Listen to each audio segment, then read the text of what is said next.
everyone, I'm Zishansha and welcome to Zinteractive. So let's dig deep into lesson 13 and learn more about advanced 3D Studio Max modeling techniques in this lesson.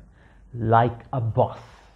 Like a boss. Oh yes, I keep the bank rolling. Like a Advanced modeling technique is not complex in itself. It's just the technique which is advanced and used to create complex objects, but in a very simple way, very easily. Okay, so let's see how it will work. So first of all, what we are going to do is that we will create a primitive, like suppose box from the top viewport here. Okay, and you can turn on your edge faces so you can see the edges. Okay, other than that, you will see here I have segments 4, 4, 4, 4, which is fine. Okay, now I want to create a character's face out of this box. So I cannot do it right now because a character face is not a boxy face unless you want to create a very cartoony box looking face. Usually they are an oval shape or circular shape, spherical shape face. Okay, so these kind of shapes, I can turn it out from a box? Easily, I can go in the modifier panel and the modifier list.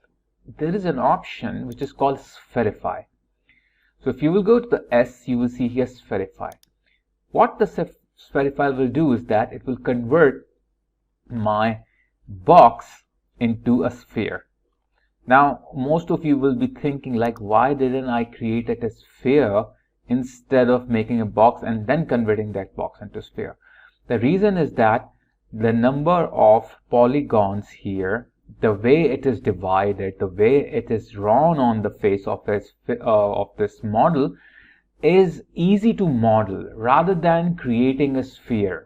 So if I will create a sphere here, the same size, you can see that the way the polygons are there, even if I decrease the number of polygons here by decreasing the segment, you can see that the distribution is not same as the one I have here.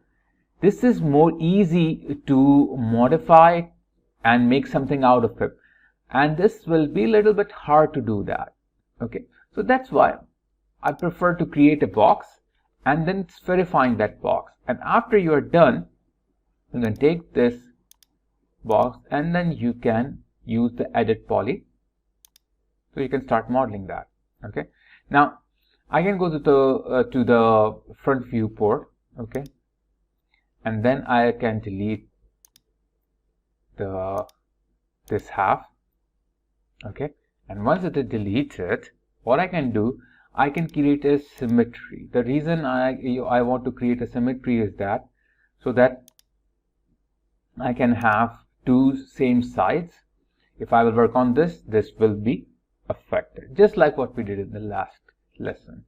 So now I can go in the edit poly, make sure the show end result is on, and I can start modeling it. I can take my vertices here, can take it down, move it up, or whatever I want to do. Okay, so you can do whatever you want with this. I can go to my left viewport, pull it down, take these. Okay, so this is one way to create any kind of a shape of a person or something like that. Okay, and then I can move it here. Now sometimes what happens if you have a lot of polygons, so it is very hard to move around. Like suppose if I want to move this, okay, so I have to move this also, these also, so that the topology stays in a nice form. Okay, otherwise what will happen, the topology will become little bit off and it will not look fine, and you will face issues when you will start animating it. Okay, now to avoid this kind of thing, okay, to avoid moving things around and again adjusting them, what you can simply do here is that you can go to your selection option here. Okay, and we can turn on the soft selection. Here we have soft selection, you can turn it on. Here is the soft selection activation button, the check mark. You have to just check it out. Once you do that and start clicking on any of these vertices, you will notice that the vertices have a fall off. Can you see that? This colored. This is showing that if I will move this vertex, like suppose here, so this have capability of moving the vertices surrounding it. Okay, so how I can increase this fall off, because right now the fall off is here at this part.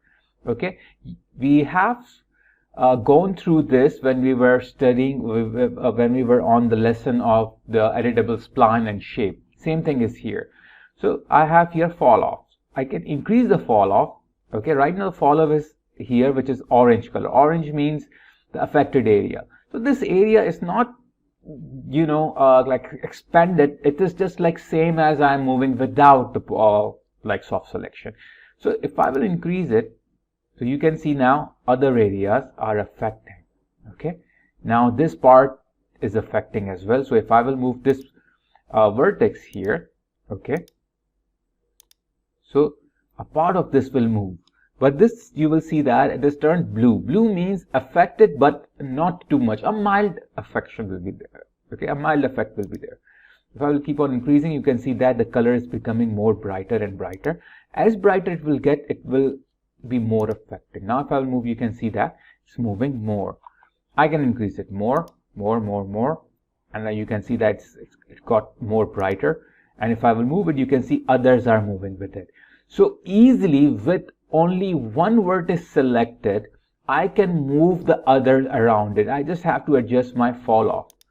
Okay, and the fall off have a different kind of a graph here. So I'm in this kind of a graph. So I can change the picture of the graph. Like suppose if I will decrease or increase, so you can see the selection, like, you know, it's getting a little bit like different. Okay, so you can arrange that with it. Okay, so I don't want that, so I'll keep it as it is. Okay, and other than that, I have here bubble. So bubble is more like making the sides, the surrounding more stronger. Okay, so pinch will make the center part, like this part, stronger or weaker, and bubble will make the surrounding, the outer part. So this is how your soft selection will work basically. Okay, now other thing what we can do is that suppose I need to add an edge loop over here. Now simple, I can do that by going to the edit, taking the swift loop and adding here. Okay, but when I add the swift loop, okay, let me turn it off. So what will happen is that only a loop is added without making these edges, which is coming in the vertical position, adjusted. Okay, because this part is still flat.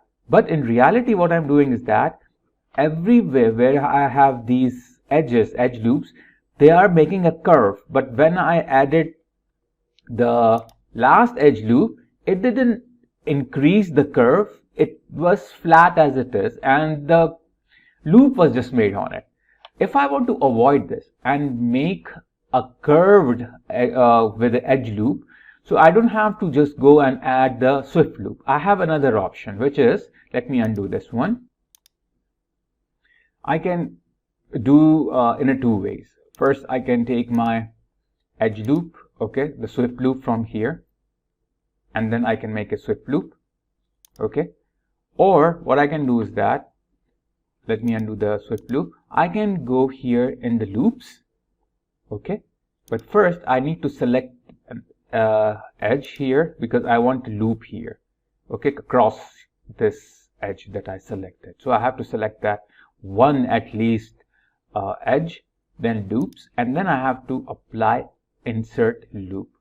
And once I will apply it, it will be the same thing as we do with the swift loop. So it's another way to do that. Okay, but this is not what we are looking for. We are looking for the curve part. So if I will go in the loop, there is a set flow. If I click on the set flow, just notice what happens to the surrounding.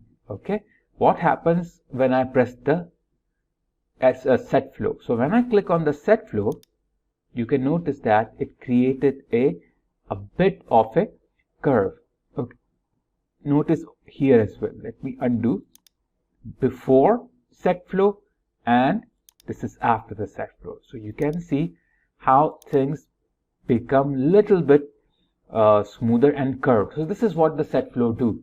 It analyzes your existing curves and it creates a curve around it so that it follows your flow. Okay, so that's how you can have a flow with the edge loops by using the set flow. Okay, so you can change, you can make it auto flow, okay, auto loop, or you can make it like manual, but it's up to you. Okay, and then you can increase or decrease the values here. So if I will increase it, you can see that it is becoming more fluffy, like you can see, or less if I decrease it. So it's up to you what you want to do. I will keep it as it is. Okay, so this is one way to do set flow. Okay, now suppose I don't want these edges here. Okay, maybe they are too much, or maybe they are not the one that I'm looking for. So I can just click on one, press shift key and click here, and they all will be selected. Okay, so now to remove this, I cannot press delete on my keyboard simply, because if I will press delete, what it will do is that it will remove these faces. Okay, so these faces are removed. Now I don't have the polygons here, I have a gap now. So let me undo that. What I have to do to remove these, simply there is an option here, okay, which is called collapse. So I have to search for that option, which is down in the edit geometry. You can see here it is collapse. So if I press collapse, what it will do is that it will remove that, okay, those rings, and it will fill the gap. And actually, if you want to see what actually happened, is that if let me undo this. Now instead of doing collapse, let me show you how the process is done at the back end. If I press delete on my keyboard, then there are two different elements now. So I will take this top element, move it down, okay, a little bit. After that, what I can do is that from the left viewport, I can make a selection here of these vertices and also these, and simple, I will go and weld it, okay, and weld it to a higher value and then press OK. Now you can see exactly the same thing what I did with the collapse. So collapse is the shortcut to do this process. Okay, so what it is like it is that what I did right now. Okay, so it do that as a shortcut. Okay, so you don't have to worry about anything here. Okay, now there are no more different you can say use for the collapse. Like suppose if I will take these, suppose this one, okay, the polygon, okay, and if I extrude it, so if I extrude it a little bit high value, press OK. Now I do want this edge, I want this edge, but I don't want this edge and I don't want this edge. So I will select them both. Okay, go again to the edit geometry, and in the edit geometry, okay, you will see that I have the collapse which I used last, and when I press it, only those two are gone, and I have something like this. Okay, so looks like a Batman mask, okay, or whatever you want to call it. Okay, now I want to create a gap here. To create a gap inside, what I can do is that I can take a polygon, and there is one option. If we go here in the edit polygons, we know that what is extrude, we know what is the bevel. Let's see what is inset. Inset, what it do is that if I click on inset, okay, it can create, if I increase or decrease, it will create a border and it will give the size to that border. So I can create an inset of a border. I can use that on a single polygon or separate polygons. Okay, for example, if I select these, okay, and go to inset, so I can do inset all together as a group, or I can choose by polygon and I can do on the polygon at a one time at each. Okay, you can see here, but I don't want that. I will do this. So this is done. So what I can do now is that I can take extrude, okay, and I can extrude it inside. So I will have this kind of a shape here. Okay. Now suppose I have this shape and the outline of this shape is suppose too big for me. Okay, so what I can do, I can go in the outline setting and increase or decrease. So it will increase or decrease the size of it. But you can see there is a gap because what I'm doing is that becoming smaller. So it's creating a gap. So I don't want to do that. Maybe I can do here and check outline, increase or decrease. So it will increase or decrease the size of the face. But I don't want to do that. So I will cross it. Now, sometimes what happens, you try to create different kind of polygons, okay, and try to join those 2 or 3 different polygons and make it as a one shape. For example, if I will take this this polygon here, extrude it outwards, okay, and check and then plus, so that it will add one more. This time I will little bit rotate it, move it down, go to extrude again, okay, and then check mark, rotate it more, then go to extrude again, check mark, rotate again, then go to extrude again, check mark, then here. Now I have this kind of, I can take my moving tool, okay, move it here. Now I want this polygon face to connect to this polygon face, okay, as a one single object, But before doing that, let me do one thing. Let me take the vertices, fix this one, because it's going pretty much out the limit, okay, because we need to make it cleaner. If we make it cleaner, our model will look nice, neat and clean. Otherwise it will not look that neat and clean, and you will have a very rough model with a lot of artifacts. So to avoid that, you can do it. Not necessary to do it, but if you want to keep your models look nice and neat and clean, then you can do it. Now I can join these two, but if you remember when we were making sofa, so I told you there should be no faces, because if you will have faces and you want to join two things, it will give you a huge problem when you will start animating. Okay, so what I will do in this case is that I will delete this face, and I will delete this face. Now I have two borders, one border here, one border here. So I will take border option from here, click on this border, then control click on this border, and then I will go down to the edit borders, because we are working on the borders right now. I have here bridge. So if I will click on the bridge, okay, just like this, so it will be connected with a polygon. Okay, so you can see that it is connected with a polygon. So now what I can do is that, let me maximize it so you can see clearly. I have this kind of a shape.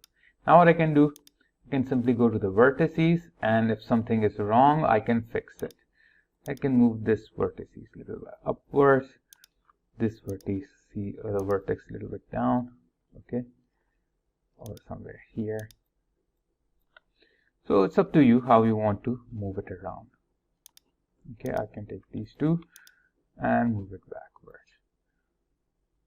Not necessarily you have to do this, but if you want a nice, neat and good result with a good topology, then you can do that.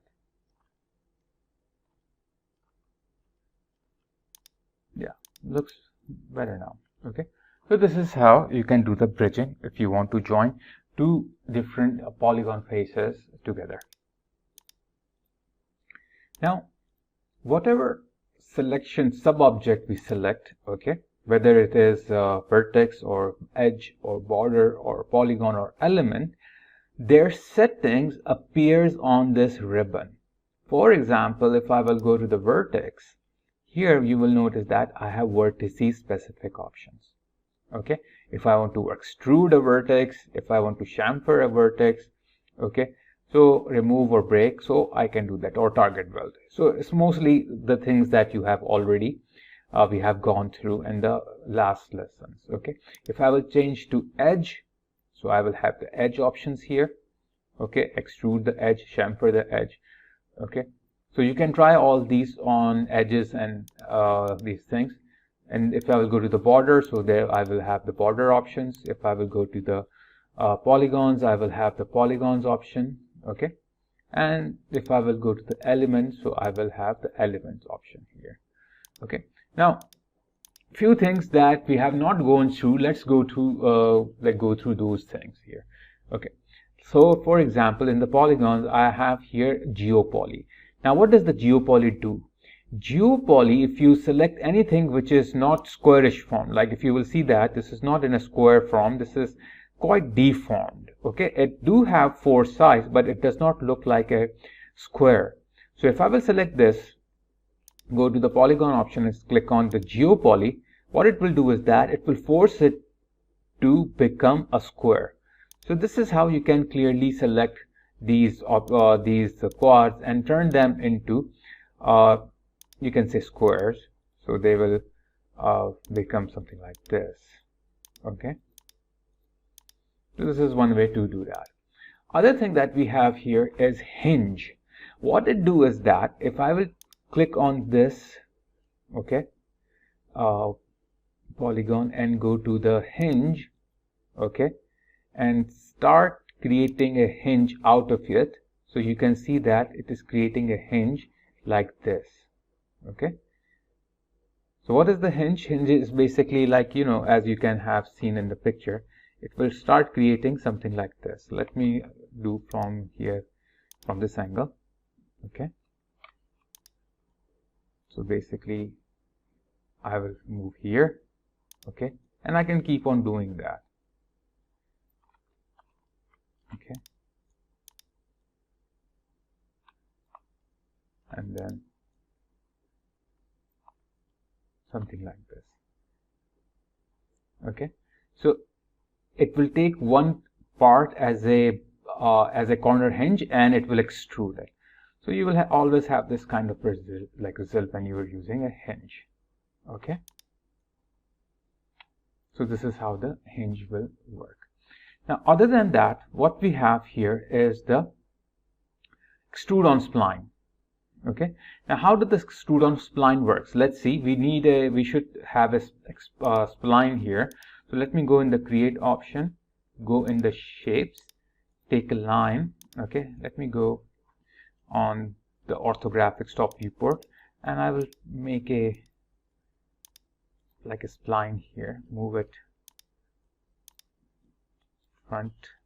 Okay, and to make it more interesting, what I can do here is that I can go in my vertex mode of the line and move these vertices a little bit up or down so that I can have a height here.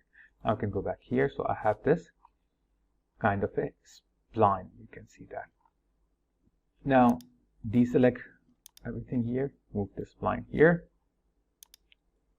Okay, now I want to extrude this face, but I want this face to follow this spline. Now how I will do this?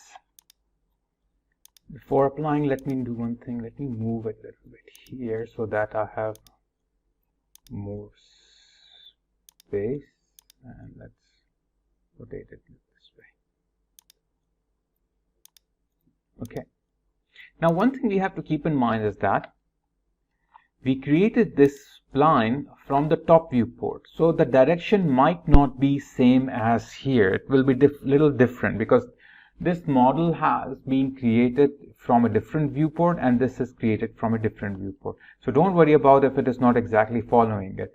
It will follow 100%, but the direction will be little different. So don't worry about that. What you can do is that you can create both of your objects from the same viewport, because I don't remember which was the viewport of this one. Okay. Now what I simply have to do is that I will go to my polygon. Okay. Here, click any polygon that I want to follow on this path. Like maybe I will take this one. Okay. And then I will go in the polygon option and I will go here on this small triangle, which will take me to the extrude on spline setting.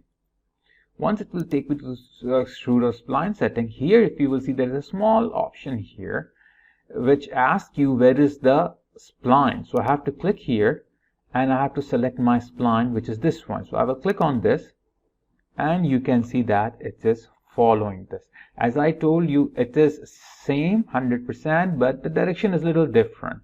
You can change the direction from here. Okay, so let's see all these and then we will go to the direction. This one is the segments. If I increase the segment, it will increase it and it will make it more and more smoother. Okay, here I have the taper amount. What does the taper amount will do? The end of my design, it will make it smaller, okay, or bigger. Okay, so that is the taper basically. So I will keep it a little bit small, not too much. That's fine. Now here is the curve. What it will do is it will add a curve in between my design. Like you can see that how I'm getting curve. Okay. This is the twist. What it will do, it will twist my design just like this. My like my extrude point. Okay, which I don't want, so I will turn it 0. Now this here is the option. If I will turn it on or off, okay, it can go inside or outside, which I don't want it. Basically it is the flip normal sort of thing. It will move my extrude inside or outside. I don't want to go inside because I cannot see what's going inside, so I will keep it outside. Now this is the rotation. So if I increase or decrease the rotation, now it is moving to the direction you want. So this is the direction actually we are looking for, suppose. So I will go in this direction, and the direction that you will find, you can stop there. Okay, so I think maybe this is fine a little bit. Okay, now here is my option. I can turn it off or on, okay, or add more polygons to it, or more spline to it, but I'm fine with this, and this will be done. So I can create different kind of extrude based on the spline.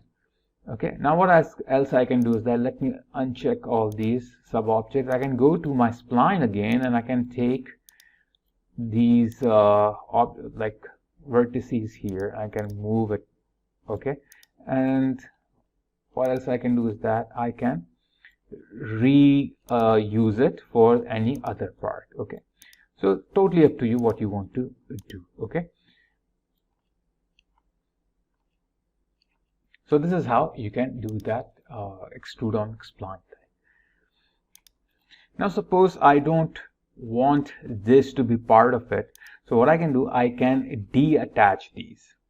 Okay, how? I can go back to my polygons in the edit polygon. Okay, I can select this from here. Okay, the whole thing, and then select all these. Okay, maybe not all of them, something like this. Okay,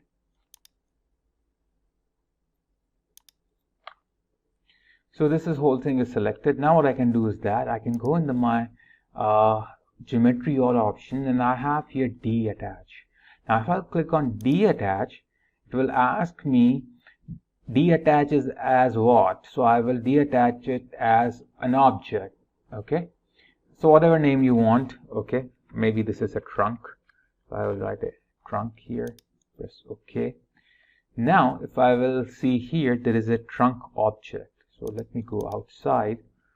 Okay, and you can see that I have a trunk object here, okay, which is a different part, and this is a different, but it will make a hole which you can fill easily. You can go in the polygon, edit polygon, and then you can click on this border. You can go in the edit borders and you can cap it. Here you have. Okay, now some of these options are given here and some are already given here. This is more visual, kind of representation, and this is more like a text-based representation. So basically it's the same thing here. So let's click on the edge here and let's see what we have in the edge option. Okay, so in the edge option most of the things are the same, but here we have loops. Now let's see how the loops work here. First we have here which is connect. So what does the connect do? If I select these edges here and press connect, what the connect will do? Connect will make a loop around these selected one, across this selected one. Okay, like an edge loop till from where to where? From here, from this edge to this edge. After that it will stop because it will only start and end where I have selected. So if I will go here in the loop and press on the connect, you can see that there is a loop across that.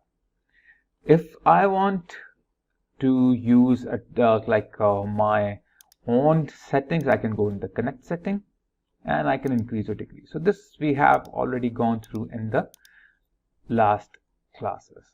So I can add as many I want. I can pinch them, I can slide them. So this is already we have gone through. It's kind of that thing. Now another different kind of loop is called distance connect. Okay, so the distance connect, how it works, you have to select two parallel like edges. Okay, so and then after that you have to connect them. When you connect them, they will be connected with a loop across it. Okay, suppose if I will select this one, press Ctrl key and select this one, and if I will go to the loop and press on distance connect, so it will create a loop, only single loop between these two. But if I will select, let me undo it, if I will select this one and this one, okay, now it will not create a loop from here to here. What it will do, it will create a loop from here going all the way, okay, from here all the way to this side and coming back over here. Okay, so from here to here it will create a loop. So if I will go to the loops and now create distance connect, so you can see that it have created from here, go all the way and comes back here. Okay, clear? So this is more easier way to do that if you don't want to completely connect this. Otherwise, you know the traditional method, which is you just select one here and then maybe two, or then after that you can make a ring. Okay, simply go in the loops and press connect, and then it will create the whole thing around it. Okay, but if you want from a specific point to the other point, then you can use the distance connect. Okay, so flow connect and set flow is the same thing. If you want to create a set flow with the flow connect, so what you can do is that you can just, let me undo it. Now I will select these again. I can do the ring and then I can go here, click on the flow connect. So this time what it will do is that it will maintain the flow of my edge here. Okay, so if I will undo this and do a typical connect, so you can see how different it is. Okay, just see how it is going. But if I will do the same thing with the flow connect, so you can see it is flowing much better. So I hope you all have understood about the advanced technique. Okay, so there are more options.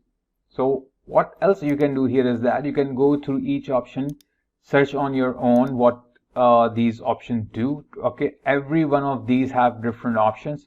Try to go each one of these and try to apply different kind of options from here.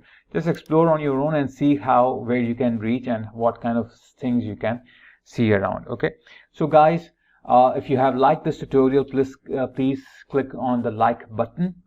Also, please do not forget to subscribe if you have not subscribed yet my channel, and click on the bell icon so you can get all the notifications about the new tutorials, new videos which I will be uploading very soon. And please watch my videos from starting till end so you can understand the whole process.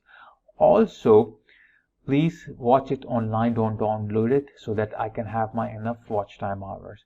So guys, take care and thanks a lot for your support, and we'll see each other in the next lesson. So take care till then.